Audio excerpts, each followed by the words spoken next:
کے وعدے کو پورا کروں گا، میں رسول کے کیے ہوئے جو تم سے وعدہ ہے اس کے مطابق 70 اونٹنیاں جیسے ناگوں کا رسول نے وعدہ کیا وہی عطا کروں گا۔ اور یہ واقعہ کسی شیعہ کتاب سے نہیں پڑھ رہا، جاوید عباس صاحب اہل علم ہیں، جانتے ہیں کہ اہل سنت کی بڑی مشہور مناقب کی کتاب ہے مناقب مرتضوی، مولا صالح کشفی ترمذی کی کتاب، اہل سنت عالم کی اور پرانی کتابوں میں سے انہوں نے اس پورے واقعے کو نقل کیا کہ اس منزل پر سرکار امیر المومنین نے کہا اگلے دن آنا، لوگ بھی جمع ہوئے، امیر المومنین کے ساتھ امام حسن بھی تھے، تو اب حضرت امیر المومنین نے خود نہیں، ایک پتھر کے پاس ہوتے غار کے پاس اور وہاں سے امام حسن کو بھیجا، حسن لاؤ ناکے، امام حسن نے ناکے کی مہار سمائی، پہلا اونٹ نکلا، ابو سمسان گنتا گیا 1 2 3 4 70 پہ آ کے اس نے کہا بس،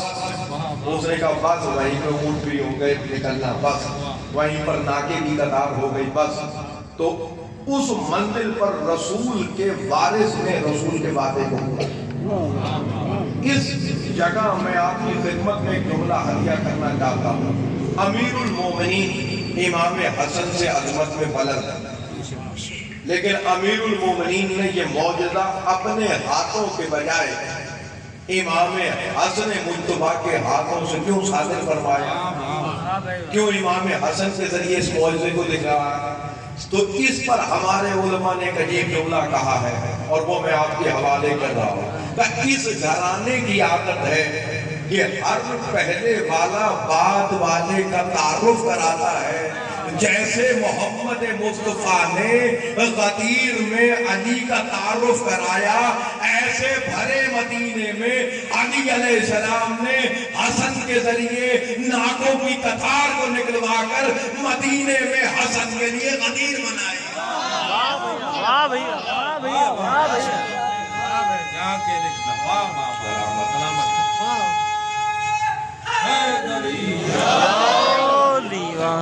بھیا، امام حسن مجتبیٰ کے لیے تعارف امامت کرایا۔ یا امیر المومنین کے بعد امام کون ہے؟ میرے عزیزوں، اہل ذکر وہ ہیں جو قرآن کے بھی سب سے نزدیک، رسول کے بھی سب سے نزدیک، قرآن کے بھی لائق ہیں، رسول کے بھی لائق ہیں، قرآن کے بھی وارث ہیں، رسول کے بھی وارث ہیں، وہی اہل ذکر کے مصداق ہیں۔ اور یہی سبب ہے کہ ایک سے زیادہ ہمارے ائمہ طاہرین کے سامنے جب اس آیت کا مصداق پوچھا گیا تو ائمہ نے اپنے سینہ بیقینہ کی طرف اشارہ کر کے یہی کہا کہ نحن اہل ذکر، اہل ذکر کوئی اور نہیں بلکہ ہم اہل بیت۔ نا صحیح ہے، تو اہل بیت ہی اہل ذکر ہے، کیونکہ یہی جواب دینے والے ہیں، یہی وہ ہیں جو سائل کے سوالوں کے جواب دیں۔ اور امام تقی علیہ السلام، اللہم صلی علی محمد آل محمد، جن کا کل یوم ولادت تھا، تو میرے محترم کچھ ہستیاں ہیں جن کے ہمارے علاقوں میں الگ لقب سے زیادہ شہرت ہے اور عرب میں الگ القابات سے شہرت۔ ہمارے علاقوں میں امام محمد تقی کہتے ہیں، اللہم صلی، اور جو عراق ہے یا عرب علاقے ہیں وہاں امام محمد جواد ہے۔ اور یہ جواد مترادف ہے کریم، یعنی عام طور پہ جو ہمارے قصیدہ خان ہیں وہ سخی کا لفظ استعمال کرتے ہیں، سخاوت کے حساب سے حسین سخی ہے، علی سخی ہے،